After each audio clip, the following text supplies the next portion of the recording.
What's up, guys? Welcome to the line change. And you guys have been waiting for it. It's finally here. Part 3 of the EP40 Chronicles is finally here. And in part 3, we're going to be going over and asking the big question: will Petey bounce back this upcoming season? We're going to go over some reasons as to why he will. We're going to dive into that. I've come up with some reasons as to why he will. And then at the end of the video, I'll give you my thoughts on what I think will happen. We'll also go over some stats for PD as well in this video. So let's go ahead and not waste any time. However, as I always do, I'd like to thank my sponsor, Gassy Jack Art, maker of that incredible artwork you see there behind me. So I'd like to thank Gassy Jack Art. You can find Gassy Jack Art at gassyjackart.com. You can also find him on Instagram at Gassy Jack Art. He still has his end of season sale going on where you can buy 4 prints, get 2 of them for free. Go ahead and check him out, gassyjackart.com. Now, let's go ahead and dive right into this. I am going to go ahead and bring up one of my main points. Or actually, let's just start off with the big question itself. Will Petey bounce back next season? That is the big question amongst all Canucks fans, as well as Petey supporters. That's the big question, the big kahuna. Will Petey bounce back next season? And when you really think about it, realistically, Petey has only had one bad season, and that was this past season. The COVID-shortened year, in my eyes, in my opinion, does not count because it was a shortened season and, it wasn't a full season. So you can't really count that towards and have it as a quote-unquote bad season. So realistically, Petey has only had one bad season, which was this past season. And in that said COVID-shortened season, Petey was still good in that season. Even though it was a shortened season and he got the up until that point, he had gotten, I believe it was 60 points in the previous 2 seasons prior to the COVID shortened season. So actually, let's quickly take a look. I have it up. 2019, 2020, and 2018, 2019, both seasons, Petey ended with 66 points, 28 goals, 38 assists in 2018, 2019. And then 2019, 2020, he finished with 27 goals and 39 assists. Both seasons, 66 points. And then came the COVID-shortened season where Petey had 21 points in 26 games, 10 goals, and 11 assists. That is still pretty good. And that is not what I would consider bad. 21 points in 26 games, it's pretty darn good for a COVID-shortened season. He very well could have gone on to have a 70-plus point season if that season hadn't been shortened. So that is why I don't count that as a quote-unquote bad season. So I come back to this point. Realistically, Petey has only had one bad season. Now, here's another thing with the whole Petey and whether or not will he bounce back. This one might rub a few people the wrong way. I'm not trying to offend anyone. I'm just giving you guys some facts. Which brings me to this point. JT Miller is gone. Yes, Petey didn't magically become the Petey of old after he was traded. And nor did I expect that. Nor did I expect to nor did I expect Petey to magically flip a switch and then turn into the Petey of old because JT Miller was out of town. He got traded. If you really think about it, the noise surrounding the whole rift was still there despite Miller having been traded. So that probably distracted Petey. Now, before anyone gets, says, oh, you're making excuses for Petey, I'm not. I'm just being realistic. Clearly, the noise was still there. It probably was still in the back of Petey's head. That whole locker room was a mess with the whole JT Petey rift, and everyone was feeling it. Everyone was struggling, obviously, except for Quinn Hughes somehow. But there was no way that Petey was going to magically flip a switch and become the Petey of old after the trade. So that's just not realistic.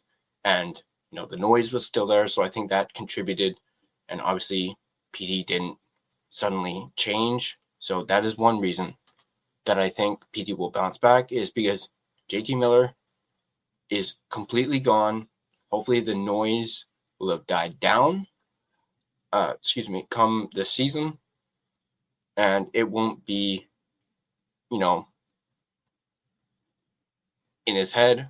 He won't be distracted by it. Hopefully the locker room will be in a better situation than it was, when the trade happened. And obviously with the whole trade, there's rumors about the whole the JT side of the locker room, Team JT, Team Petey. There was that whole thing too. And like I just said, the locker room was just in shambles. So on the whole note, talking about Petey and him not coming into camp in shape, I know that's been thrown around a lot. And yeah, it's a fact. He didn't come into camp in shape, and that clearly rubbed people the wrong way, including JT Miller.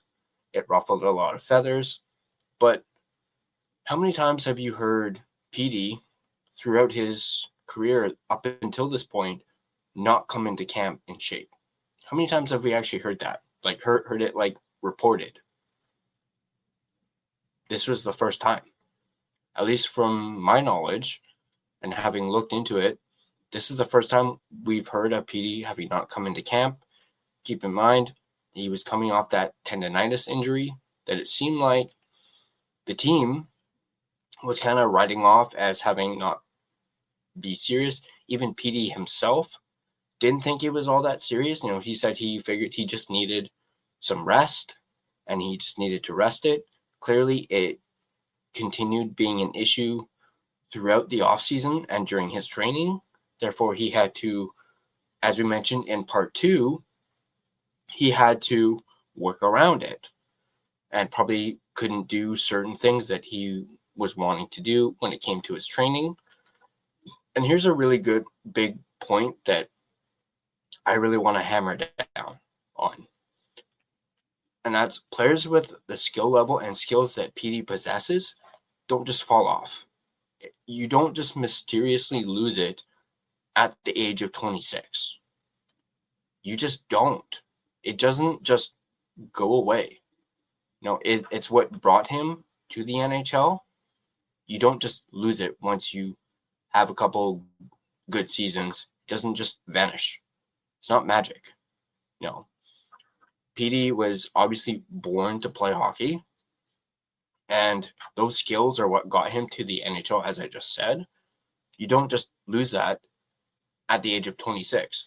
Sure, you can,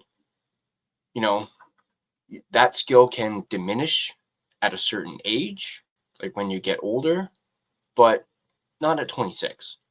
Like, say you're getting close to your 40s, yeah, and you used to be like a really good, sharpshooter, and now you're kind of missing the net a little bit at the age of 40.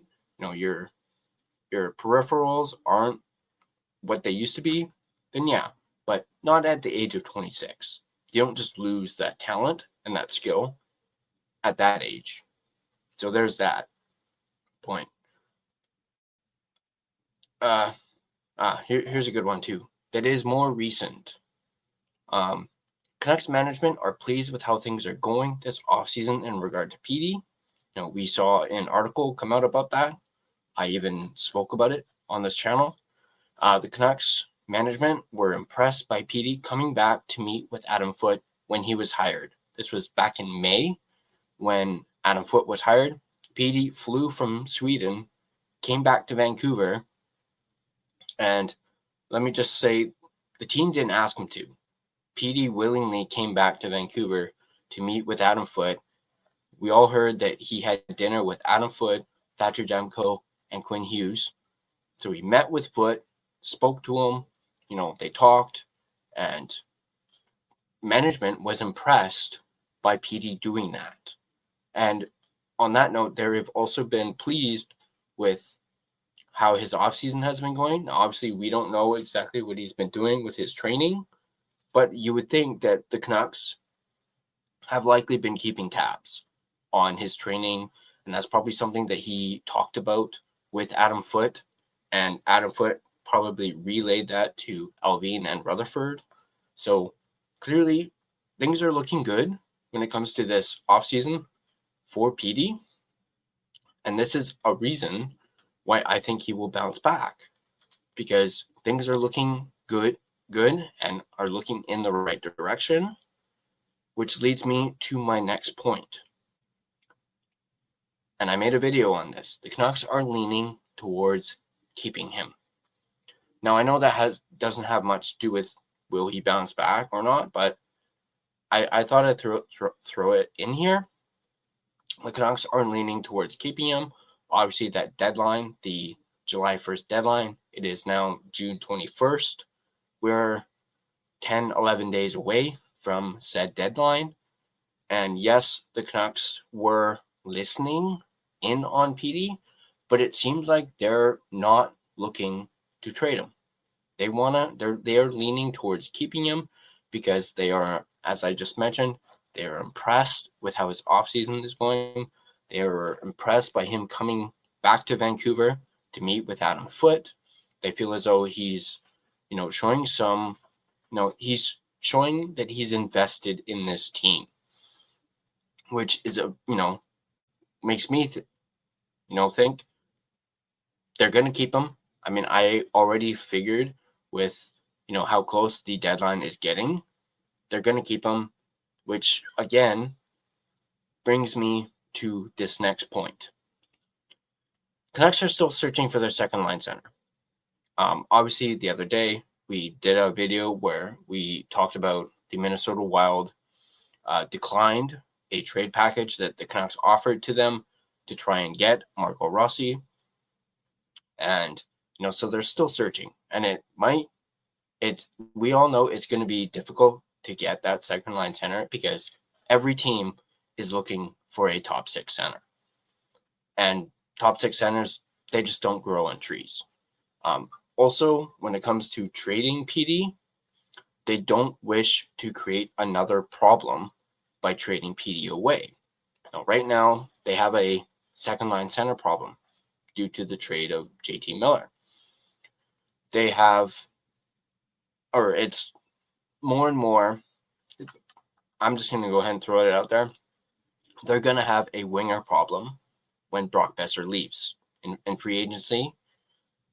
They're also going to have a problem if and or when Pius Suter leaves in free agency. So if they were to trade Petey, and if they didn't get a center in return, and a top six center at that would be another problem. So the Canucks do not want to create another problem by trading Petey away. They'd rather keep him. And I know that doesn't really mean much when it comes to him bouncing back, but I just wanted to throw that in there as well. But here is a reason why I think Petey will bounce back. Petey will be motivated, hopefully, to get back to the player he once was. In essence, shutting up all the haters and proving everyone wrong, that he still can be that 100+ point player. But yeah, I just really think that, he's had one bad season, and it unfortunately happened last season after he signed a $11.6 million contract. Yes, that is not a good look on Petey to, crap the bed and start underperforming after he signs such a mega deal. But as I mentioned in this point, with the whole, players with his skill level don't just drop off, mysteriously out of the blue, out of nowhere. I forgot to mention the last part. A lot of players go through having a down year or two. And this is exactly what Petey went through this past season. He went through a down year. Now, I know Canucks fans, that bothers you because he signed an $11.6 million contract and he wasn't a 100-point player right after he signed it. He did not perform in the playoffs against the Edmonton Oilers and the Nashville Predators. He didn't essentially show up. And then we come to find out that he had that tendonitis in his knee, which he suffered in January. We went over that in part 2 of this EP40 Chronicles. And I totally get it. You guys weren't happy. You were like, this guy didn't perform in the playoffs. He's soft. Get rid of him. Yada, yada, yada. I also get it. You guys have lost faith in Pettersson because of his struggles this past season and the whole JT PD rift. It's caused everyone, myself included, to lose faith in PD and whether or not he can get back to the 100-plus point player that he was a couple seasons ago. But, realistically, I do think he can bounce back, and I'm going to, in this part, answer that big question that we had at the start. The big question, will PD bounce back next season? Yes, I do think he's going to bounce back. And it's a lot of it has to do with some of the points that I made, with, where is it? And I'm going to keep hammering home on this one in particular. Again, players with his skill level, they don't drop off just out of the blue, out of nowhere. And, him being motivated, I think will help what he's done so far this offseason. Obviously, we don't have a in-depth look at what exactly he's done this offseason. We're not like the paparazzi, following him around everywhere, seeing, where he's working out, what he's eating, yada, yada. We'll probably, have a little bit more information or details about that closer towards the season. But right now, I think PD, as I mentioned, I think he will absolutely bounce back. Will he be that 100-point player again? Maybe, maybe not. But as I've said before, not necessarily on this channel, but in like chats and discussions, when it comes to whether or not PD will bounce back, I'd be satisfied with 80 points, 90 points. It doesn't have to be 100. Sure, him being an $11.6 million player, you expect 100-plus points every season or something close to it.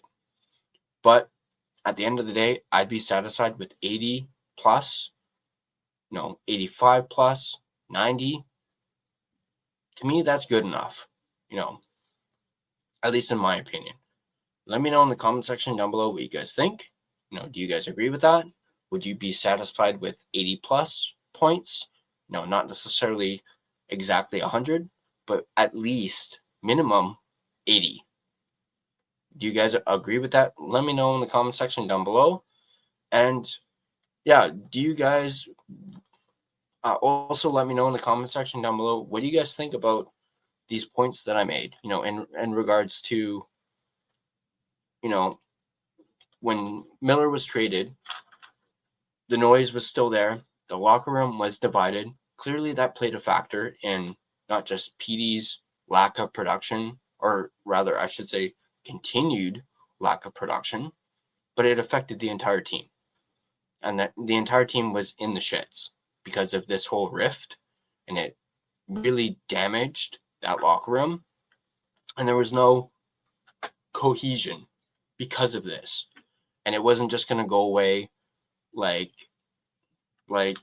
a fly that you swat away. It's not just going to go away, or a bug that you swat away. It's not. It's going to still be there.